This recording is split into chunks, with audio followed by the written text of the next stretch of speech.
महाराष्ट्र दिनानिमित्त सकाळ माध्यम समूह निर्मित वैभव महाराष्ट्राचे या मालिकेतील 6व्या भागात आपण जाणून घेणार आहोत महाराष्ट्राच्या उद्योजकतेच्या वैभवाची प्रेरणादायी कहाणी.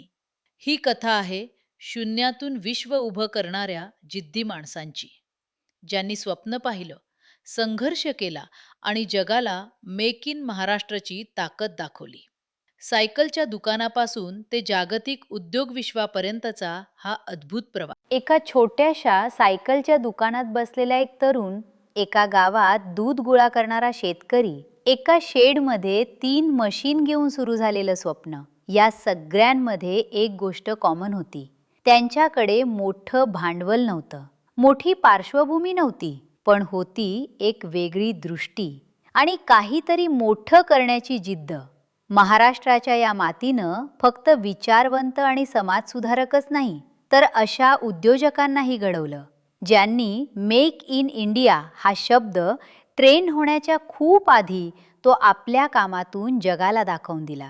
ही कथा आहे स्वप्नांची, संघर्षाची आणि विश्वासातून उभ्या राहिलेल्या साम्राज्यांची. किर्लोस्करपासून चितळ्यांपर्यंत, बजाजपासून क्विक हिलपर्यंत आणि एका छोट्या गल्लीतून सुरू होऊन जगभर पोचलेल्या महाराष्ट्राच्या उद्योग विश्वाची. 1888 साल. भारतात औद्योगिक क्रांतीची लाटही पोचली नव्हती. बेळगावच्या एका गल्लीत एक तरुण सायकल दुरुस्त करत होता, पण त्याचे स्वप्न सायकलच्या पलीकडचे होते. त्यानं पाहिले होते एका अशा भारताचे स्वप्न जो यंत्रांच्या बाबतीत आत्मनिर्भर असेल. हे होते लक्ष्मणराव किर्लोस्कर. सुरुवातीचा संघर्ष प्रचंड होता. जेव्हा त्यांनी पहिला लोखंडी नांगर तयार केला तेव्हा लोकांना तो नापीक वाटला, पण त्यांनी हार मानली नाही. त्यांनी फक्त नांगर नाही बनवला, तर लोकांचा दृष्टिकोन बदलला. सांगलीच्या त्या ओसार माळशरानावर त्यांनी बसवली किर्लोस्कर वाडी. केवळ एक फॅक्टरी नाही, तर राहण्याची सोय, शाळा आणि हॉस्पिटल असलेली देशातील पहिली इंडस्ट्रियल टाउनशिप. एक स्वप्न ज्यानं एका संपूर्ण परिसराला विकासाची नवी दिशा दिली. आज हा प्रवास 100 वर्षाहून अधिक काळ लोटूनही थांबलेला नाही. आज किर्लोस्कर हे नाव एका भक्कम वटवृक्षासारखे उभे आहे. हा प्रवास फक्त पंप्स, मोटर्स किंवा इंजिनचा नाही. हा प्रवास आहे विश्वास कमावण्याचा. ज्या सायकलच्या दुकानापासून ही कथा सुरू झाली होती, आज ती जगभरातील 40 पेक्षा जास्त देशांमध्ये भारतीय इंजिनिअरिंगचा झेंडा फडकवत आहे. भारताच्या स्वातंत्र्यासाठी लढणारा एक योद्धा जेव्हा उद्योगाची मुहूर्तमेढ रोवतो, तेव्हा त्या उद्योगाचा पाया केवळ नफ्यावर नसून मूल्यांवर आधारित असतो. 1926 मध्ये जमनालाल बजाज यांनी लावलेला हा छोटासा रोपा आज एक अजस्त्र वटवृक्ष बनला आहे. हे नाव म्हणजे बजाज समूह. हमारा बजाज या घोषणेने कित्येक दशके भारतीय मध्यमवर्गीयांच्या स्वप्नांना गती दिली. केवळ दुचाकी निर्माण करणे हे लक्ष्य नव्हते, तर घराघरात विश्वास पोचवणे हे त्यांचे ध्येय होते. जमनालालजींच्या ट्रस्टीशिप तत्वावर आधारलेला हा समूह आज ऑटोमोबाईल पासून ते फायनान्स आणि इन्शुरन्स पर्यंत अनेक क्षेत्रात देशाच्या अर्थव्यवस्थेचा कणा बनला आहे. राजीव बजाज आणि संजीव बजाज यांच्यासारख्या नेतृत्वाने या वारशाला आधुनिकतेची जोड दिली आहे. आजचा बजाज समूह म्हणजे जुन्या काळातील विश्वास आणि नवीन काळातील तंत्रज्ञान यांचा एक उत्तम संगम आहे. नवनवीन उत्पादने आणि जागतिक बाजारपेठेतील वाढती पकड यामुळे हा समूह आजही भारतीय उद्योजकता क्षेत्रातील अग्रगण्य नाव आहे. 100 वर्षापूर्वी सुरू झालेला हा प्रवास आजही तितक्याच ताकदीने सुरू आहे. बजाज म्हणजे केवळ एक ब्रँड नाही, तर ती भारताच्या प्रगतीची एक निरंतर चालणारी चळवळ आहे. भारताच्या रस्त्यांवर जेव्हा एखादी गाडी प्रवाशांना सुरक्षितपणे त्यांच्या ध्येयापर्यंत पोहोचवते, तेव्हा तिथे एक नाव नकळतपणे समोर येते, फिरोदिया. ही केवळ एका कंपनीची गोष्ट नाही, तर ही गोष्ट आहे भारतीय इंजिनिअरिंगच्या जिद्दीची आणि दूरदृष्टीची. 1958 मध्ये नवलमल फिरोदिया यांनी ज्या एका स्वप्नातून फोर्स मोटर्सची मुहूर्तमेढ रोवली, त्याने भारताच्या सार्वजनिक वाहतुकीचा चेहरामोहरा बदलून टाकला.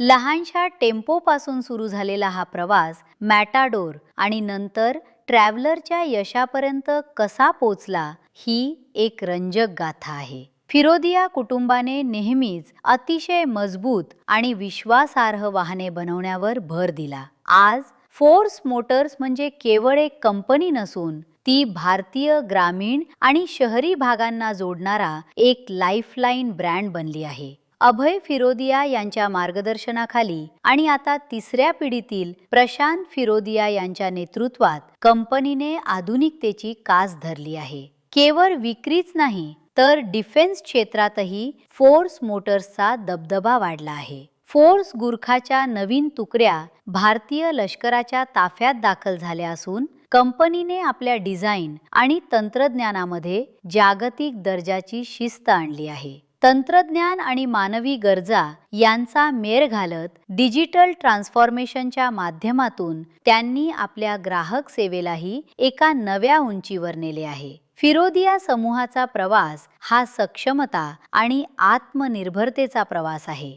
कमीत कमी गाजावाजा पण जास्तीत जास्त काम आणि विश्वास, हेच फिरोदियांच्या उद्योजकतेचे खरे वैशिष्ट्य आहे. जेव्हा जेव्हा भारताच्या रस्त्यांवर एक खंबीर गाडी धावते, तेव्हा त्यामागे फिरोदियांच्या इंजिनिअरिंगची एक भक्कम भिंत उभी असते. भारताच्या स्वातंत्र्यासाठी लढणारा एक योद्धा जेव्हा उद्योगाची मुहूर्तमेढ रोवतो, तेव्हा त्या उद्योगाचा पाया केवळ नफ्यावर नसून मूल्यांवर आधारित असतो. 1926 मध्ये जमनालाल बजाज यांनी लावलेला हा छोटासा रोपा आज एक अजस्त्र वटवृक्ष बनला आहे. हे नाव म्हणजे बजाज समूह. हमारा बजाज या घोषणेने कित्येक दशके भारतीय मध्यमवर्गीयांच्या स्वप्नांना गती दिली. केवळ दुचाकी निर्माण करणे हे लक्ष्य नव्हते, तर घराघरात विश्वास पोचवणे हे त्यांचे ध्येय होते. जमनालालजींच्या ट्रस्टीशिप तत्वावर आधारलेला हा समूह आज ऑटोमोबाईल पासून ते फायनान्स आणि इन्शुरन्स पर्यंत अनेक क्षेत्रात देशाच्या अर्थव्यवस्थेचा कणा बनला आहे. राजीव बजाज आणि संजीव बजाज यांच्यासारख्या नेतृत्वाने या वारशाला आधुनिकतेची जोड दिली आहे. आजचा बजाज समूह म्हणजे जुन्या काळातील विश्वास आणि नवीन काळातील तंत्रज्ञान यांचा एक उत्तम संगम आहे. नवनवीन उत्पादने आणि जागतिक बाजारपेठेतील वाढती पकड यामुळे हा समूह आजही भारतीय उद्योजकता क्षेत्रातील अग्रगण्य नाव आहे. 100 वर्षापूर्वी सुरू झालेला हा प्रवास आजही तितक्याच ताकदीने सुरू आहे. बजाज म्हणजे केवळ एक ब्रँड नाही, तर ती भारताच्या प्रगतीची एक निरंतर चालणारी चळवळ आहे. भारताच्या रस्त्यांवर जेव्हा एखादी गाडी प्रवाशांना सुरक्षितपणे त्यांच्या ध्येयापर्यंत पोहोचवते, तेव्हा तिथे एक नाव नकळतपणे समोर येते, फिरोदिया. ही केवळ एका कंपनीची गोष्ट नाही, तर ही गोष्ट आहे भारतीय इंजिनिअरिंगच्या जिद्दीची आणि दूरदृष्टीची. 1958 मध्ये नवलमल फिरोदिया यांनी ज्या एका स्वप्नातून फोर्स मोटर्सची मुहूर्तमेढ रोवली, त्याने भारताच्या सार्वजनिक वाहतुकीचा चेहरामोहरा बदलून टाकला.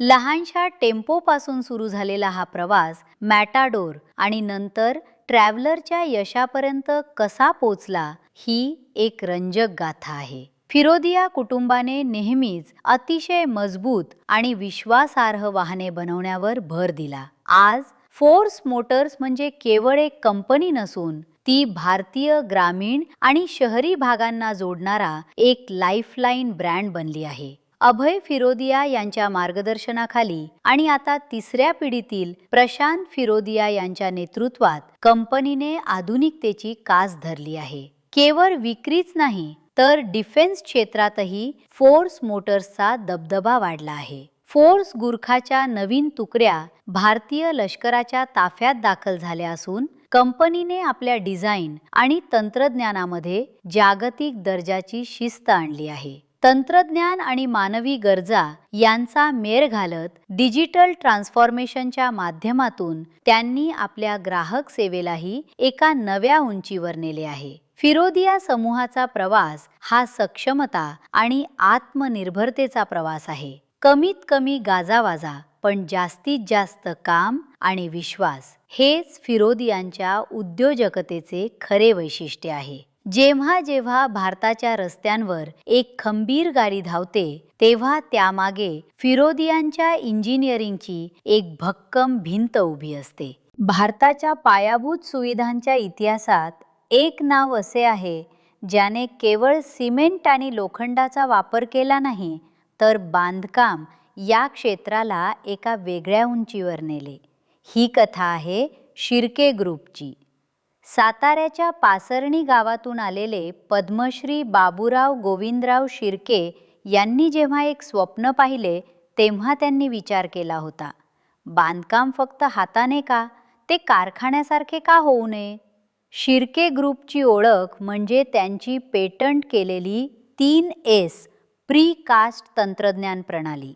सोप्या भाषेत सांगायचे तर विटा आणि सिमेंटने दिवसेंदिवस काम करण्याऐवजी कारखान्यात बनवलेले अत्याधुनिक भाग आणून बिल्डिंग लेगो ब्लॉकसारखी जोडणे. त्यांनी भारतात इंडस्ट्रियलाइज्ड सिव्हिल इंजिनिअरिंगची मुहूर्तमेढ रोवली. यामुळेच आज हजारो सर्वसामान्यांना त्यांची हक्काची, पक्की आणि दर्जेदार घरे वेळेत मिळाली आहेत.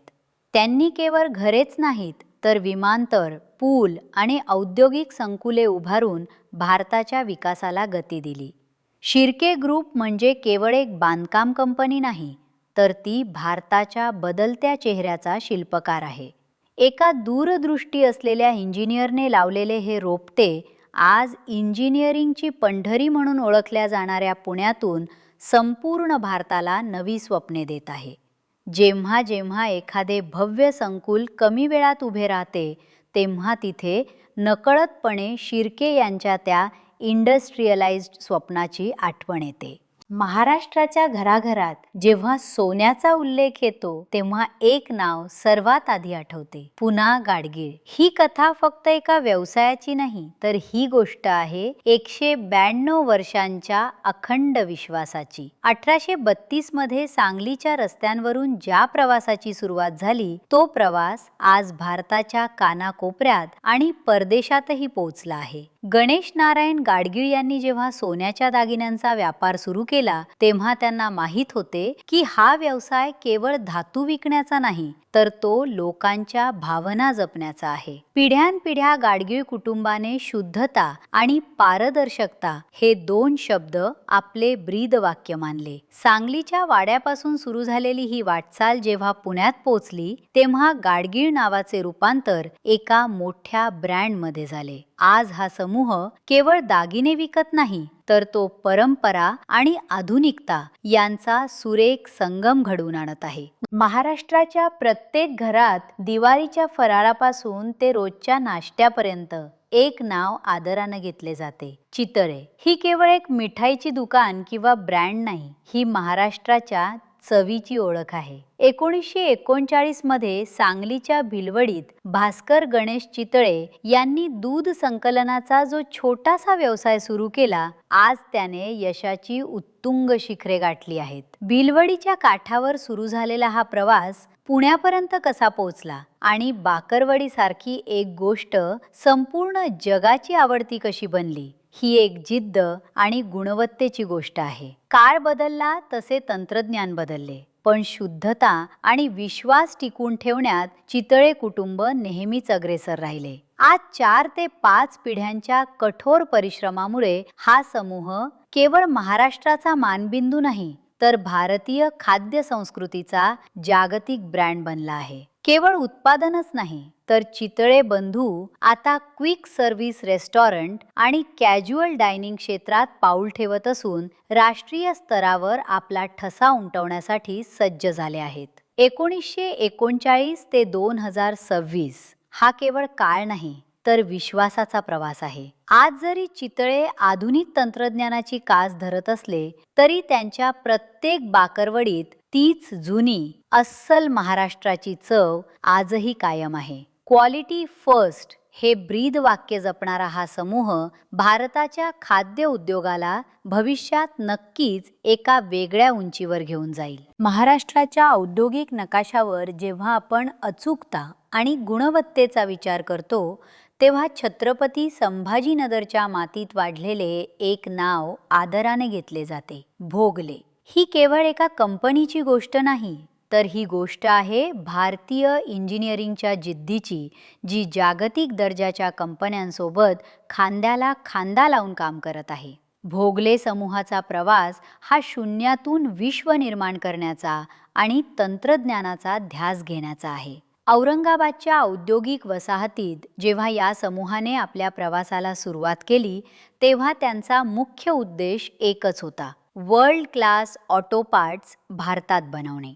जपानी तंत्रज्ञान आणि भारतीय कष्टाची सांगड घालत त्यांनी इंधन प्रणाली आणि ब्रेकिंग सिस्टीमसाठी लागणारे अत्यंत सूक्ष्म आणि क्लिष्ट पार्ट बनवण्यात यश मिळवले. आज त्यांच्या कारखान्यातून बाहेर पडलेला प्रत्येक पार्ट हा जागतिक दर्जाच्या ऑटोमोबाईल उत्पादकांचा अविभाज्य भाग बनला आहे. भोगले समूह म्हणजे केवळ लोखंड किंवा ॲल्युमिनियमचे पार्ट बनवणारी कंपनी नाही, तर ती एका अशा पिढीची ओळख आहे जिने मेक इन इंडियाला आपल्या कर्तृत्वातून सार्थ करून दाखवले आहे. Say what you believe and do what you say. जे बोलतो तेच करतो, हे मूल्य जपणारा हा समूह महाराष्ट्राच्या औद्योगिक वैभवाची एक शांत पण खंबीर ताकद आहे. 90च्या दशकात जेव्हा भारतात IT कंपन्या केवळ सर्व्हिसेस पुरवण्यावर लक्ष केंद्रित करत होत्या तेव्हा पुण्यात एका तरुणाने एक वेगळेच स्वप्न पाहिले होते. हे स्वप्न होते सॉफ्टवेअर प्रॉडक्ट इंजिनिअरिंगचे. हे नाव म्हणजे डॉक्टर आनंद देशपांडे आणि त्यांनी उभी केलेली पर्सिस्टंट सिस्टीम्स. 1990मध्ये जेव्हा सॉफ्टवेअर क्षेत्र बाल्यावस्थेत होते तेव्हा आनंद देशपांडे यांनी अमेरिकेतील नोकरी सोडून भारतात तंत्रज्ञानाचा पाया रचण्याचे धाडस केले. पर्सिस्टंट म्हणजे सतत टिकून राहणारे. त्यांनी केवळ एक कंपनी उभी केली नाही, तर एक अशी संस्कृती निर्माण केली जिथे केवळ कोडिंग नाही तर जागतिक दर्जाच्या डिजिटल प्रॉडक्ट्सवर काम केले जाते. आज ही कंपनी जागतिक स्तरावर डिजिटल इंजिनिअरिंग आणि एंटरप्राइज मॉडर्नायझेशनमध्ये एक दिग्गज मानली जाते. पण आनंद देशपांडे यांचे वेगळेपण त्यांच्या उद्योजकतेत आहे. ते केवळ नफा कमावणारे उद्योजक नसून त्यांनी डी-असरा फाउंडेशनच्या माध्यमातून हजारो लघु उद्योजकांना स्वावलंबी बनवण्याचे मिशन हाती घेतले आहे. डॉक्टर आनंद देशपांडे यांचा प्रवास म्हणजे संशोधन, संयम आणि सातत्य यांचा संगम आहे. जेव्हा एखादा उद्योजक आपल्या यशाचा उपयोग समाजातील इतर उद्योजकांना घडवण्यासाठी करतो तेव्हा तो केवळ उद्योगपती नसून तो एक समाजशिल्पकार असतो. तंत्रज्ञानाच्या जगात महाराष्ट्राच्या बुद्धिमत्तेची मोहोर उमटवणारे हे एक महान नाव आहे. ही होती महाराष्ट्राच्या उद्योजकतेची प्रेरणादायी परंपरा, जिथे जिद्द, दूरदृष्टी आणि विश्वास यांच्यावर साम्राज्य उभं राहतं. या कथा आपल्याला सांगतात, मोठं व्हायचं असेल तर सुरुवात छोटी असली तरी चालते. वैभव महाराष्ट्राचे मालिकेत पुढच्या भागात आपण जाणून घेऊ वैभवी भविष्यकाळ.